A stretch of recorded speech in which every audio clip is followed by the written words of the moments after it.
안녕하세요. 여러분과 화학 수업을 함께하게 된 미영쌤이에요. 이번 시간에는 물의 전기분해 실험하기 라는 내용을 한번 알아보도록 할 거예요. 먼저 이전에 배웠던 내용을 한번 복습해 볼게요. 염화나트륨 용육에게 전류를 흘려주게 되면 전극 주변에서 마이너스 극에서는 나트륨 이온이 전자를 얻어서 나트륨이 됩니다. 플러스 극에서는 염화 이온이 전자를 잃어서 염소 기체가 됩니다. 이렇게 전류가 흐르면서 나트륨과 염소가 생성되는 것으로 보아 나트륨과 염소가 결합하여 염화 나트륨을 형성하는 과정에 전자가 관여한다는 것을 알 수 있습니다. 어떤 것이 관여한다고요? 바로 전자요. 그럼 이번 수업에서 배울 내용을 한번 살펴볼게요. 학습 목표를 한번 읽어볼게요. 물의 전기분해 실험을 통하여 물 분자를 이루는 결합에 전자가 관여함을 설명할 수 있다. 지난 시간에는 염화나트륨을 형성하는 과정에 전자가 관여함을 알 수 있었다면 이번 시간에는 물 분자를 이루는 과정에도 전자가 관여함을 알 수 있게 됩니다. 실험 과정을 보기 전에 물 분해 반응을 한번 알아볼게요. 두 개의 물 분자가 분해가 되면은 두 개의 수소 분자 그리고 한 개의 산소 분자가 나오게 됩니다. 이때 전기 분해라는 것은 물질이 전류에 의해 화학 변화를 일으켜 성분 원소, 즉 호던소 물질로 분해되는 것을 말합니다. 여기서 호던소 물질은 산소 그리고 수소를 말하는 겁니다. 이 반응에서 물은 액체로 존재를 하고 산소와 수소는 기체로 존재를 합니다.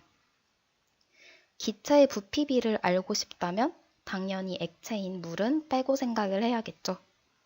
기체인 수소와 산소의 부피비를 생각해 봤을 때 2대 1로 표현이 된다는 것을 알 수 있습니다. 화학 반응식 단원에서 배웠듯이 반응식의 개수비를 통해서 기체의 부피비를 유출을 해볼 수 있습니다. 그럼 이제 실제 실험 과정을 한번 알아볼게요. 첫 번째 과정은 황산 나트륨을 녹인 증류수를 준비하다. 여기서 황산 나트륨을 녹이는 이유는 순수한 물에는 전류가 흐르지 않기 때문에 전해질을 소량 넣어서 물에 전류가 흐르도록 해야 하기 때문입니다. 이때 왼쪽 그림에서 나오는 수산화 나트륨, 그리고 황산 나트륨, 염화 나트륨 등 전해질로 작용할 수 있는 물질들은 다 가능하다고 보시면 됩니다. 두 번째는 유리관에 1번에서 준비한 수용액을 채우고 그 다음으로 2번에서 준비한 관을 거꾸로 세운 후 아래쪽에 침핀을 꽂아야 합니다. 이때 수용액을 채우는 과정에서 공기방울이 들어가지 않도록 주의해야 하고 3번 과정에서 침핀은 최대한 아래쪽에 꽂아야 합니다. 그 이유는 반응이 충분히 진행이 될 수 있도록 하기 위해서입니다.